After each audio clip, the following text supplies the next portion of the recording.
রমলা তার স্বামী অভি এবং শাশুড়ি মা জিনা দেবীর সঙ্গে বাস করে। রমলার সবথেকে প্রিয় ঋতু ছিল বর্ষাকাল। বর্ষাকাল আসলেই সে বিভিন্ন রকম খাবার খাওয়ার জন্য পাগল হয়ে ওঠে, আর তার সবথেকে প্রিয় খাদ্যবস্তু ছিল বর্ষাকালে মাংস ভাত খাওয়া। এরকমই একদিন বৃষ্টির শব্দ কানে আসার সঙ্গে সঙ্গে সে রান্নাঘরে গিয়ে চিকেন এবং মটন কষা রান্না করতে শুরু করে দেয়। সেই দেখে তার শাশুড়ি মা ভীষণ পরিমাণে বিরক্ত হয়ে ওঠে। তুমি কেমন বৌমা? বর্ষাকালে বৃষ্টি পড়লেই তুমি এরকম মাংস ভাত খাও কেন? এখন রোজ বৃষ্টি হচ্ছে, আর রোজ রোজ মাংস খেলে আমাদের তো শরীর খারাপ করবে। মা, ওই বৃষ্টি পড়লে মাংস ভাত খাওয়া আমার ছোটবেলার অভ্যাস, আর আমি আমার হ্যাবিট চেঞ্জ করতে পারবো না। রমলার যখন 6 বছর বয়স ছিল তখন তার বাবা বিমল বাবু ছুটির দিনে চিকেন এবং মটন কিনে নিয়ে আসতো, কিন্তু চিবাতে অসুবিধা হওয়ার কারণে রমলা কিছুতেই মাংস খেতে চাইতো না। এর ফলে তাদের বাড়িতে খাওয়া নিয়ে সবসময় অশান্তির সৃষ্টি হতো। মেয়ের এরকম খাওয়ার ঝামেলা নিয়ে তার মা প্রতিমা ভীষণ পরিমাণে দুশ্চিন্তা করত। তুই যদি খাওয়া নিয়ে সবসময় এরকম ঝামেলা করিস তাহলে কি করে হবে বলতো? মাংস না খেলে তুই শরীরে শক্তি পাবি কি করে? তুই তো অসুস্থ হয়ে পড়বি। মা, মাংস খেলে আমার দাঁতে ভীষণ ব্যথা করে, তাই আমি কিছুতেই মাংস খাবো না। তুমি আমাকে খিচুড়ি আর আলু ভেজে দাও, বৃষ্টি পড়লে আমি খিচুড়ি খাবো। ঠিক এমন সময় রমলার বাবা তার ঘরে মাংস এবং ভাত নিয়ে আসে, আর সে নিজের মেয়েকে গল্প বলে ভাত খাওয়ানোর চেষ্টা করে। তুই যদি বৃষ্টির সময় মাংস ভাত না খাস তাহলে কিন্তু আকাশের ওই কালো মেঘ থেকে একটা দৈত্য বেরিয়ে এসে তোকে কিন্তু চিবিয়ে খেয়ে নেবে। তখন কি হবে বলতো? বাবা, আমার ভয় করছে। তুমি এরকম কথা বলো না, আমি খুব ভয় পাচ্ছি। ঠিক এমন সময় খুব জোরে বাজ পড়ে এবং বাজ পড়ার শব্দে রমলা ভীষণ পরিমাণে ভয় পেয়ে যায়, আর সেই সুযোগ বুঝে তার বাবা তাকে মাংস ভাত খাওয়াতে শুরু করে। দেখলি তো, তুই মাংস ভাত খাবি না বলেছিস বলে দৈত্যটা কেমন রেগে গেল। তাই তাড়াতাড়ি মাংস ভাত খেয়ে নে, আমি তোকে নিজের হাতে খাইয়ে দিচ্ছি, আয়। এই বলে বিমল বাবু তার মেয়েকে মাংস ভাত মেখে খাইয়ে দেয়। রমলা ভয়ে ভয়ে সব ভাত খেয়ে নেয়। ঠিক এভাবেই বর্ষাকালে তার মাংস ভাত খাওয়ার অভ্যাস গড়ে ওঠে। নিজের বৌমার মুখে এরকম গল্প শুনে তার শাশুড়ি মা হেসে ওঠে। সে রমলাকে উপহাস করতে শুরু করে। এ আবার কি? এখন তো তুমি বড় হয়ে গেছো, এখন তো তোমাকে আর তোমার বাবার ওই দৈত্য ধরতে আসবে না। তাহলে বৃষ্টি পড়লে আর মাংস ভাত খেতে হবে না তোমাকে। হ্যাঁ, আমি জানি, কিন্তু আমার বর্ষাকালে মাংস খেতে ভালো লাগে, তাই আমি খাই। এই বলে রমলা নিজের জন্য মটন এবং চিকেন কষা রান্না করে খেতে শুরু করে। দেখতে দেখতে বেশ কিছুদিন কাটে। বৃষ্টির পরিমাণ খুব বেড়ে যায়। ঠিক এমন সময় রমলার স্বামী বাজার থেকে ভিজতে ভিজতে বাড়িতে ফিরে আসে। বাজার থেকে আসার পর রমলা বাজারের ব্যাগে মাংস খুঁজতে শুরু করে দেয়। অভি, তোমাকে যে কতবার আমি মাংস আনতে বললাম, তুমি নিয়ে আসোনি কেন? তুমি ভালো করেই তো জানো বর্ষাকালে আমি মাংস ছাড়া ভাত খেতে পারি না। আর আমি বাজারে যে দোকান থেকে মাংস কিনি সেই দোকানের দাদা কালকে মারা গেছেন, আর সেই কারণেই বাজার বন্ধ, তাই আমি মাংস কিনতে পারিনি। তুমি অন্য কিছু খাওয়ার ব্যবস্থা করো। রমলা তার স্বামীর কথা শুনে ভীষণ পরিমাণে রেগে যায়। এর ফলে সে তার স্বামীর সঙ্গে ঝগড়া করতে শুরু করে। আজকে মনে হচ্ছে আমাকে না খেয়েই থাকতে হবে, আমার আর ভালো লাগে না এসব। বর্ষাকালে বাপের বাড়ি চলে গেলেই ভালো হতো, বাবা আমাকে রোজ মাংস ভাত নিয়ে এসে খাওয়াতো। বৌমা, আজকে আমি নিজের হাতে গরম গরম ফ্রাইড রাইস আর পনির চিলি রান্না করব, আর তুমিও আমাদের সঙ্গে সেই খাবারই খাবে। এই বলে জিনা দেবী রান্নাঘরে চলে যায় এবং সকলের জন্য নিজের পছন্দ মতো রান্না করে নেয়। দুপুরবেলা খাবার টেবিলে বসে জিনা দেবী সকলকে খাবার পরিবেশন করে দিলে রমলা কিছুতেই সেই খাবার খেতে চায় না। তাকে তার শাশুড়ি মা এবং স্বামী জোর করলে সে কোনো মতে ফ্রাইড রাইস এবং পনির চিলি খেয়ে নেয়। এরা জোর করে আমাকে মাংস ভাত খাওয়ানো ছাড়াতে চাইছে, আমি বুঝতেই পারছি, কিন্তু আমি বর্ষাকালে এই খাওয়া কিছুতেই ছাড়তে পারবো না। এভাবেই দেখতে দেখতে আরো কিছুদিন কাটে। একদিন জিনা দেবী তার বৌমার ঘরে এসে বলে, বৌমা, আজকে বিকেল বেলা আমার মেয়ে আর আমার নাতি ছোট আসবে, তুমি ওদের জন্য ভালো মন্দ রান্না করে রেখো। সে ঠিক আছে, কিন্তু এই বৃষ্টির মধ্যে কি করে আসবে? আর তার থেকেও বড় কথা, আপনার ছেলে তো মাংস নিয়ে আসা বন্ধই করে দিয়েছে। আমি ভালো কিছু কি রান্না করব? কেন, ফ্রিজে মাছ রাখা আছে তো, তুমি মাছের কালিয়া আর ভাত রান্না করবে। আর আমার মেয়ে বেশি মাংস খেতে পছন্দও করে না, ও মাছ খেতেই ভালোবাসে। এই বলে জিনা দেবী সেখান থেকে চলে যায়। বিকেল হতে না হতেই শিলা তার ছেলেকে নিয়ে বাপের বাড়িতে চলে আসে। তাকে এবং ছোটকে দেখে সকলে ভীষণ পরিমাণে আনন্দিত হয়, কিন্তু রমলা তার ননদকে একেবারেই পছন্দ করে না। কারণ বিয়ের আগে শিলা সবসময় বর্ষাকালে তার বৌদিকে মাংস ভাত খাওয়ার জন্য কথা শোনাতো। শিলার বিয়ের আগে, এই বৃষ্টিতে আমি পিৎজা আর পাস্তা খাবো। বৌদি, তুমি আমাকে পিৎজা আর পাস্তা বানিয়ে দাও, আর এই মাংস ভাত তুমি ফ্রিজে তুলে রাখো। তুমি সবসময় কেন জেদ করো বলো তো?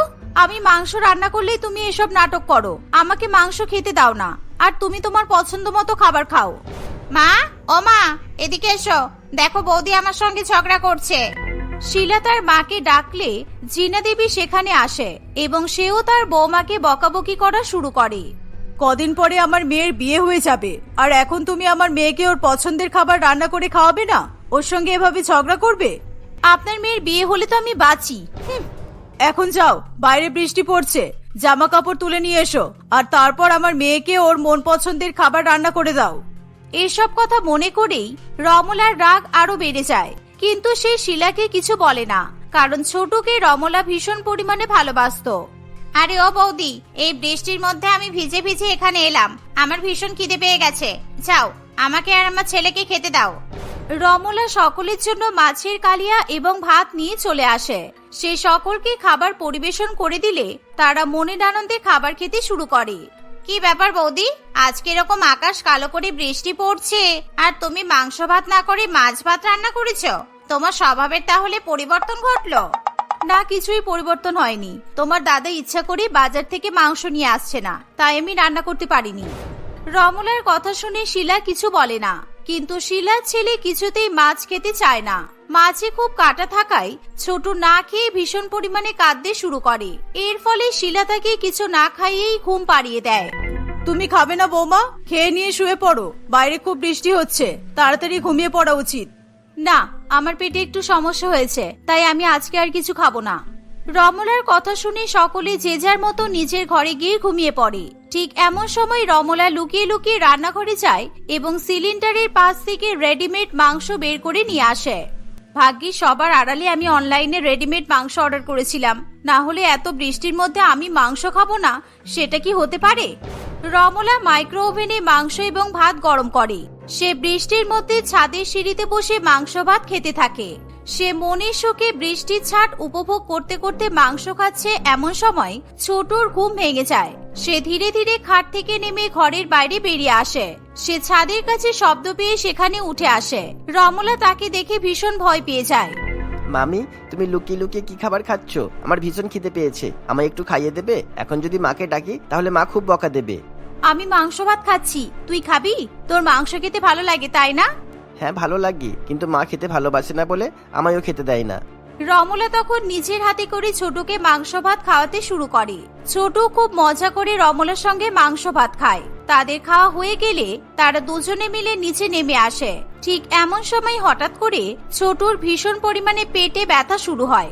ছোট যন্ত্রণায় চিৎকার করতে থাকে। তার চিৎকারে সকলের ঘুম ভেঙে যায়। এই ছোটু, তোর কি হলো? তোর কি শরীর খারাপ লাগছে? কি হলো বল, তুই কাঁদছিস কেন? কি হয়েছে? সকলে বাইরে বেরিয়ে এসে ছোটুর খারাপ অবস্থা দেখে ভীষণ পরিমাণে ভয় পেয়ে যায়। তারা খুব কান্নাকাটি শুরু করে। তুমি কি করেছো বৌদি আমার ছেলের সাথে? ও এরকম করছে কেন? তুমি আমাকে সহ্য করতে পারো না, তাই বলে আমার ছেলেকে তুমি এভাবে কষ্ট দেবে? আমি কিচ্ছু করিনি, ওর খুব খিদে পেয়েছিল, তাই আমি ওকে মাংস ভাত খাইয়েছি, কিন্তু ও কেন এরকম করছে আমি বুঝতে পারছি না কিছু। আমি এক্ষুনি ডাক্তারবাবুকে ফোন করছি, কিন্তু এত বৃষ্টির মধ্যে ডাক্তারবাবু বাড়িতে আসতে চাইবে কিনা সেটাই তো বুঝতে পারছি না। না হলে ওকে নার্সিং হোমে নিয়ে যেতে হবে। সকলে মিলে ডাক্তারকে ফোন করলেও কেউ বৃষ্টির মধ্যে সেখানে আসতে চায় না। এর ফলে তারা খুবই দুশ্চিন্তায় পড়ে। আমার ছেলের মাংস খাওয়া বারণ, ওর হজমের সমস্যার কারণে আমি ওকে মাংস খাওয়াই না, আর তুমি ওকে ওটাই খাইয়ে দিলে। তোমার জন্য আমার নাতির যদি কিছু হয়ে যায় আমি কিন্তু তোমাকে ছেড়ে কথা বলবো না বৌমা, তাই যে করে হোক তোমাকে কিন্তু আমার নাতিকে সুস্থ করতেই হবে। রমলা বুঝে উঠতে পারে না সে কি করবে। এমন সময় সে রান্নাঘরে গিয়ে কৌটো থেকে বেশি করে জিরা নিয়ে আসে। সেই জিরা কড়াইতে গরম করে এবং সেই জিরার মধ্যে জোয়ান এবং আমলকি মিশিয়ে গুঁড়ো করে। সেই মিশ্রণটা সে জলে ভিজিয়ে দেয়। সেই জলে ভেজানো মিশ্রণ চামচে করে নিয়ে রমলা ছোটকে খাওয়াতে শুরু করে। তার প্রায় বেশ কিছুক্ষণ পরেই ছোটুর পেটে ব্যথা কমে যায়। এর ফলে সকলে স্বস্তির নিঃশ্বাস ফেলে। কিছুক্ষণের মধ্যে বৃষ্টি কমে আসতে ডাক্তারবাবু সেখানে চলে আসে। বিশ্বাস করুন, আমি বুঝতে পারিনি যে মাংস ভাত খেয়ে ছোট শরীর খারাপ করতে পারে, না হলে আমি কখনো ওকে এই খাবার খাওয়াতাম না। সে ঠিক আছে, কিন্তু আপনি ওকে যে জলটা বানিয়ে খাইয়েছেন ওটা কিন্তু খুব ভালো। সঠিক সময় যদি ওটা না খাওয়াতেন তাহলে হয়তো অনেক ক্ষতি হয়ে যেত। বৌদি, আমি তোমাকে রাগ মাথায় অনেক কিছু বলে দিয়েছি, আমাকে ক্ষমা করে দিও।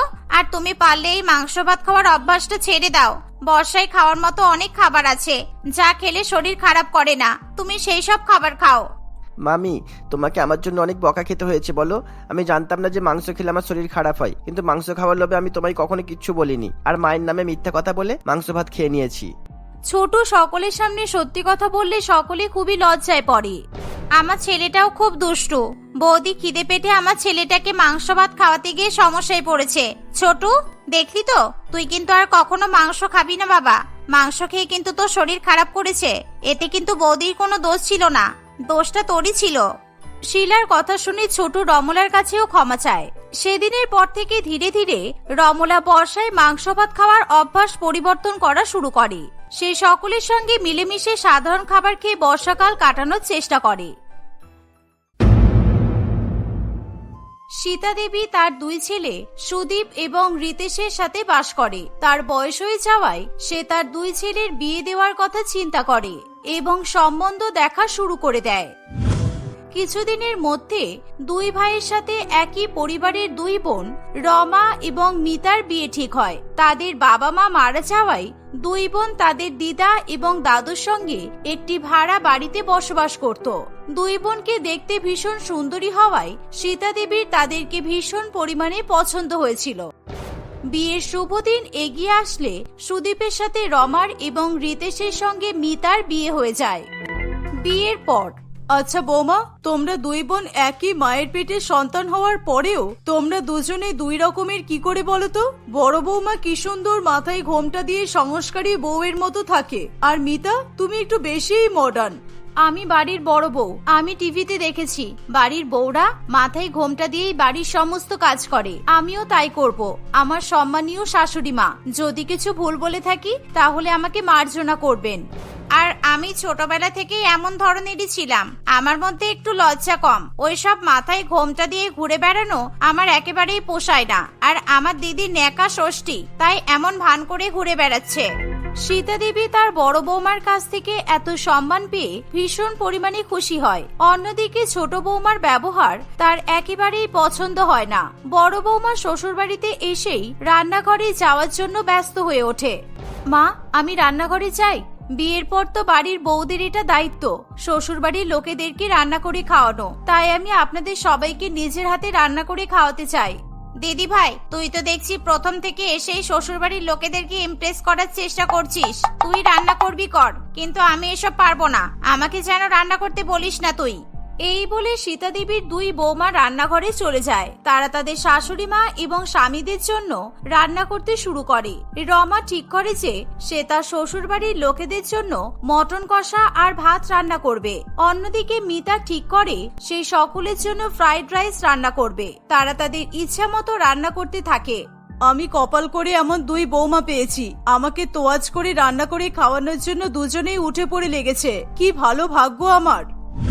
কিছুক্ষণের মধ্যেই দুই বৌমা রান্না করে নিয়ে চলে আসে। তারা সকলকে খেতে দিয়ে দেয়। সীতা দেবী এবং তার দুই ছেলে বাড়ির দুই নতুন বৌমার হাতে রান্না খাবে বলে ভীষণ পরিমাণে উৎসুক ছিল। তারা সবার প্রথমে রমার তৈরি মাংস কষা এবং ভাত খায়। সবার প্রথমে তাদের শাশুড়ি মায়ের মাংস কষার দিকে তাকিয়ে একটু সন্দেহ হয়। এ তুমি কেমন মাংস বানিয়েছো বৌমা? মাংসের রং এরকম সাদা কেন? এমন পাঁঠার মাংস আমাদের ফ্রিজে তো রাখা ছিল না। যাক, খেয়েই দেখি কি হাতি ঘোড়া বানিয়েছো। এই বলে সীতা দেবী মাংসের ঝোলের সাথে ভাত মেখে খায়। রমার হাতে রান্না খাওয়ার ফলে তাদের সবার গা গুলিয়ে ওঠে। এই সীতা, এটা তুমি কি রান্না করেছো? এটা তো ছুঁচো মোড়া। এই রসগোল্লার মধ্যে পেঁয়াজ লঙ্কা দিয়ে ঝাল বানিয়ে রেখেছো কেন? আমার বমি পেয়ে যাচ্ছে তো। এই বলে তারা সবাই খাবার মুখ থেকে বের করে দেয় এবং সবাই মিলে বমি করতে শুরু করে। আসলে রমা যখন সকালবেলা রান্নাঘরে রান্না করতে যায়, সে সবার প্রথমে মটন কষা রান্না করবে বলে ফ্রিজের মধ্যে রাখা খাসির মাংসটা বের করে নেয়, কিন্তু সেই খাসির মাংসের পাত্রের মধ্যে দুটো মরা ছুঁচো পড়েছিল। রমার মাথায় ঘোমটা থাকার কারণে সে ভালোভাবে কিছুই দেখতে পায় না এবং সে খাসির মাংসের সঙ্গে সেই ছুঁচোগুলো রান্না করে ফেলে। বৌমা, তুমি দয়া করো, তোমাকে আর ঘরোয়া হয়ে মাথায় ঘোমটা দিয়ে ঘুরে বেড়াতে হবে না। আজকে তুমি মাথায় ঘোমটা দিয়ে ছুঁচো রান্না করে খাইয়ে দিয়েছো, অন্য কোনোদিন সাপ ব্যাঙ রান্না করেও খাইয়ে দেবে। বিশ্বাস করুন সম্মানীয় শাশুড়ি মাতা, আমি জোরপূর্বক কিচ্ছু করিনি, ক্ষমা করে দিন আমায়। কিন্তু আমি মাথা থেকে ঘোমটা খুলতে পারবো না, তাহলে আমার অসম্মান হবে। সকলেই রমার কথায় ভীষণ রেগে যায়, কিন্তু কেউ তাকে আর কিছু বলে না। তারা ভালো করে জল দিয়ে মুখটা ধুয়ে নেয়। ভাগ্যিস ছোট বৌমা আমাদের জন্য ফ্রাইড রাইস রান্না করেছিল, না হলে আমাদের কি দুপুরবেলা না খেয়েই থাকতে হতো। দাও মিতা, আমাদেরকে ভালো করে খেতে দাও। মিতা তাদের পাতে ফ্রাইড রাইস পরিবেশন করে দেয়। তারা সকলে ভেবেছিল মিতা তৈরি করা খাবার খেয়ে আজকে তারা পেট ভরাবে। মিতা রান্নাঘরে যখন রান্না করতে যায়, সে চালের বদলে সাবু দিয়ে ফ্রাইড রাইস রান্না করার কথা চিন্তা করে। আমার শাশুড়ি মা এমনি যা মোটা ঢেপসি, উনি যদি বেশি রাইস খায় তাহলে আরো মোটা হয়ে যাবে। তাই আমি ডায়েট ফ্রাইড রাইস রান্না করব, আর সেটা হবে সাবু তেলে ভাজা রাইস। মডার্ন বৌমা মিতা সেই কারণেই সাবু দিয়ে ডায়েট ফ্রাইড রাইস রান্না করেছিল। সীতা দেবী সেই খাবার খেয়ে নিজের নামই মনে করতে পারে না। সে মিতাকেও অনেক অনেক বকাবকি করে। আমি বুঝতে পারছি তোমরা দুই বৌমা আমাকে মারতে চাইছো। এটা কি রাইস রান্না করেছো? আমার সাবু খাওয়া বারণ, আর তুমি সেটা তেলে ভেজেছো। মা, আপনার ওয়েট কমানো দরকার, না হলে কিন্তু নিজের ভারে আপনি নিজেই হাঁটতে পারবেন না। আপনি তখন বুঝবেন। তারা দুই বৌমার উপর রাগ করে খাবার না খেয়ে টেবিল থেকে উঠে চলে যায়। তারপর থেকে সকলে দুই বৌমার হাতে রান্না করা খাবার খেতে ভীষণ পরিমাণে ভয় পায়, কিন্তু তবুও রমা ও মিতা রান্নাঘরে দখল করা ছাড়ে না। রমা মাঝে মধ্যেই ঘোমটা দেওয়ার কারণে নুনের পরিবর্তে চিনি এবং চিনির পরিবর্তে নুন ব্যবহার করে। অন্যদিকে মডার্ন বৌমা ফিগার মেনটেন করার জন্য এমন ধরনের শাক পাতা রান্না করে যে তার থেকে জল খেয়ে থাকা অনেক ভালো বলে মনে হয়। একদিন, বাবা, একদিন আমাকে ডাক্তার দেখাতে নিয়ে যাবি রে। তোদের বৌদের হাতে রান্না খেতে খেতে আমার পেটের দশা খারাপ হয়ে গেছে, তবু ওরা আমাকে রান্নাঘরে যেতে দেয় না। আমরাও তো বাড়ির খাবার খেতে পারি না, রোজ বাইরের খাবার খেতে খেতে আমাদের পকেট একেবারে ফাঁকা হয়ে যাচ্ছে। এভাবে প্রায় আরো কিছুদিন কাটে। একদিন সীতা দেবীর বান্ধবী দিশানি দেবী তাদের বাড়িতে ঘুরতে আসে। সকলে মিলে তার অনেক আপ্যায়ন করে। দিশানি দেবী এক বৌমাকে শাড়ি পরে মাথায় এক হাত ঘোমটা দিয়ে থাকতে দেখে, আর অন্যজনকে জিন্স টপ পরে থাকতে দেখে ভীষণ পরিমাণে অবাক হয়ে যায়। সীতা, তুই তো দেখছি দেশের দুই রকম কালচারকে নিজের বাড়িতে তুলে এনেছিস। ভালোই, একজনের মুখই দেখা যাচ্ছে না, আর একজন মুখে এমন মেকআপ করে ময়দা মেখেছে যে সূর্যের আলোর মতো চকচক করছে। সম্মানীয় কাকিমণি, আপনি কিছুক্ষণ বিলম্ব করুন, আমি আপনাকে কিছু খাদ্য রান্না করে দিই। আপনার পেট ভরলে আমাদের ভালো লাগবে। আর আমি আপনার জন্য চা করে নিয়ে আসছি। এমন বর্ষার দিনে গরম গরম চা খেলে আমেজ চলে আসবে। এই বলে দুই বৌমা আবার রান্নাঘরে ঢুকে যায়। সেই দেখে সীতা দেবী আঁতকে ওঠে। সে তার বৌমাদেরকে বাধা দিতে চাইলেও তারা কোনো কথা শোনে না। এই হিংসুটি, তোর বৌমারা আমাকে রান্না করে খাওয়াতে চাইছে, আর তুই আটকাচ্ছিস কেন? বাজে মহিলা, আর কখনো তোদের বাড়ি আসবো না কিন্তু। রমা তার শাশুড়ি মায়ের বান্ধবীর জন্য সুজির পায়েস রান্না করে, কিন্তু দুঃখের বিষয় হলো মাথায় ঘোমটা থাকার কারণে সে রান্নাঘরে রাখা দুধের বাটির সঙ্গে টক দইয়ের বাটিটা গুলিয়ে ফেলে। এর ফলে সুজির পায়েসের বদলে দই সুজি রান্না করা হয়ে যায়। আর অন্যদিকে মিতা গ্রিন টি এবং তুলসী পাতা জলে ফুটিয়ে চা তৈরি করে। তারা দুই বোন দিশানি দেবীকে সেই খাবারগুলো খেতে দেয়। দিশানি দেবী কিছু বুঝতে না পেরেই খাবারগুলো খায়। ইস, এসব কি রান্না করেছো তোমরা? থু থু, কি বাজে খেতে। টক দই দিয়ে কেউ আবার সুজি রান্না করে, আর চা এত পরিমাণে তেতো কেন? তোমরা ইচ্ছা করে আমাকে এমন খাবার খাওয়ালে, তাই তো? আমি আর কোনোদিনও এই বাড়িতে আসবো না। দেখলি তো আমি কেন ওদেরকে রান্নাঘরে যেতে বারণ করছিলাম। আমি ওদের এমন বাজে রান্না খেতে খেতে পুরো আত পাগল হয়ে গেছি, আর কিছুদিন ওদের হাতে রান্না খেলে আমি পুরো পাগল হয়ে যাব। তাই জন্যই আমি তোকে বলছি আমার বাড়িতে আর আসিস না, না হলে এমন খাবারই খেতে হবে। দিশানি দেবী ভয়ে ছুটে তার বান্ধবীর বাড়ি থেকে পালিয়ে যায়। এভাবে কিছুদিন কাটে। একদিন দুই ভাই মিলে ভালো মন্দ বাজার করে বাড়িতে নিয়ে আসে। সেগুলো দেখে দুই বৌমা রান্না করবে বলে তাদেরকে পাগল করে দেয়, কিন্তু কিছুতেই তারা দুই বৌমাকে রান্না করতে দেয় না। না মাতা, আপনি দয়া করে এমন করবেন না, শেষবারের মতো বিশ্বাস করুন, রান্নায় এবার আমরা কোনো রকমের ত্রুটি রাখবো না। এই বলে দুই বৌমা একসাথে রান্নাঘরে চলে যায়। তারা আবার রান্না করে নিয়ে আসে। সবাই ভয়ে ভয়ে তাদের হাতে রান্না খায়, কিন্তু এবার রান্নায় আর কোনো সমস্যা না থাকায় সকলে ভীষণ পরিমাণে অবাক হয়। কি ব্যাপার, তোমরা দুইজনে দুই রকম রান্না করেছো, কিন্তু দুরকমই খাবার খেতে অসাধারণ হয়েছে। এমন বলতে না বলতেই শাশুড়ি মা এবং তার দুই ছেলে অজ্ঞান হয়ে যায়, আর সেই মুহূর্তেই দুই বউয়ের আসল রূপ বেরিয়ে আসে। রমা নিজের মাথার ঘোমটাটা খুলে দেয়। আমাদের ভীষণ কথা শোনাচ্ছিলিস বল? আমরা দুই বোন ইচ্ছা করে তোদেরকে এমন খাবার খাওয়াচ্ছিলাম যাতে তোদের শরীরটা খারাপ করে, আর আজকে শেষ দিন, তাই ভালো করে তোদেরকে খাবার খাইয়ে দিয়েছি, কিন্তু তাতে ঘুমের ওষুধ মিশিয়ে। আসলে রমা এবং মিতা দুজনে দুই চোর বোন ছিল। ছোটবেলা থেকে তাদের চুরি করার স্বভাব ছিল। তাদের দিদা এবং দাদুও তাদের এমন কাজে সাহায্য করত। এত বড় বাড়িতে বিয়ে হওয়ার ফলে তাদের টাকার প্রতি অত্যাধিক লোভ বেড়ে যায়, ফলে তারা সকলকে নাজেহাল করার জন্য এমন বেশ ধারণ করে। একজন মাথায় ঘোমটা দিয়ে আর আরেকজন জিন্স টপ পরে মডার্ন হয়ে বাজে বাজে রান্না করে সকলকে নাজেহাল করে তোলে। চল দিদি, আমাদের সব চুরি করে নিয়ে পালাতে হবে। দিদা দাদুকে ফোন করে জানিয়ে দে, বল যে ভাড়া বাড়ি ছেড়ে কোনো মতে পালিয়ে যেতে। এভাবে দুই বোন মিলে সীতা দেবীর বাড়ির সমস্ত জিনিস চুরি করে নিয়ে পালিয়ে যায়। প্রায় বেশ কিছুক্ষণ পর সকলের জ্ঞান ফিরে আসে। তারা নিজেদের বাড়িঘর ওলটপালট অবস্থায় দেখে ভীষণ পরিমাণে ভয় পেয়ে যায়। অন্যদিকে তারা বাড়ির দুই বউকেও খুঁজে পায় না। রান্নাঘরে গিয়ে তারা দেখে একটা কাগজে চিঠি লেখা আছে, মাতা, আপনার মডার্ন আর ঘোমটা দেওয়া বউ রান্নাঘরে রান্না করে রেখে গেছে, খেয়ে নেবেন। আর এতদিন বাজে বাজে রান্না খাইয়েছি, তাই জন্য আমাদেরকে ক্ষমা করবেন। সীতা দেবী এবং তার দুই ছেলে দেখে যে তাদের বাড়ির দামি দামি গহনা টাকা পয়সা চুরি হয়ে গেছে। তারা এমন ঘটনা কিছুতেই মেনে নিতে পারে না। হায় হায়, এ কি হয়ে গেল আমাদের সাথে? এমন কি করে হলো? শেষ পর্যন্ত দুই চোর বউকে বাড়িতে নিয়ে আসলাম, এক্ষুনি পুলিশকে ফোন কর। দুই ভাই কাঁদতে কাঁদতে পুলিশকে ফোন করে সব ঘটনা জানায়। তারা এমন ঘটনা শুনে ভীষণ অবাক হয়ে যায়। মাতা সম্মানীয় বলে খুব আদিক্ষেতা দেখাচ্ছিল, ওরা দুজনে চোর, দুই শয়তান বোন। আপনি আমাদেরকে বাঁচান পুলিশ বাবু। পুলিশ বাহিনী অনেক সন্ধান করলেও তাদের দুই বোনের কোনো হদিশ পায় না। অন্যদিকে পুলিশ তাদের দিদা এবং দাদুকে ধরতে গেলেও তারা ততক্ষণে সেখান থেকে পালিয়ে যায়। কিরে মিতা, পুলিশ আমাদের ধরতে পারবে না তো? যদি ধরে নেয় তাহলে কিন্তু খুব সমস্যায় পড়বো। আমাদের যে করেই হোক বিদেশে পালিয়ে যেতেই হবে। আরে, আমাদের তো অন্য রূপ আছে, তুই চিন্তা করিস না। এই বলে তারা তাদের দিদা দাদুকে নিয়ে এয়ারপোর্টে পৌঁছায়। রমা আবার নিজের মাথায় ঘোমটাটা পরে নেয়। অন্যদিকে মিতা নিজের মডার্ন সাজে সেজে নেয়। তারা যখন এয়ারপোর্টের মধ্যে প্রবেশ করে, তাদের সকলের হাতে বড় বড় টিফিন গাড়ি ছিল। এই দেখে এয়ারপোর্ট পুলিশ তাদেরকে ধরে। স্যার, আমাদের বর বিদেশে থাকে, তাই তাদের জন্য এই টিফিন গাড়িতে রান্না করে নিয়ে যাচ্ছি। নতুন বিয়ে হয়েছে তো স্যার, বুঝতেই পাচ্ছেন। এয়ারপোর্ট পুলিশ তাদের কথা বিশ্বাস করে নেয় এবং তাদেরকে ছেড়ে দেয়। আসলে সেই টিফিন গাড়িতে সব চুরি করা টাকা এবং গহনা ভর্তি ছিল। সেই সমস্ত জিনিস নিয়ে তারা দুই বোন বিদেশে পালিয়ে যায় এবং সেখানেই তারা দিন কাটাতে থাকে।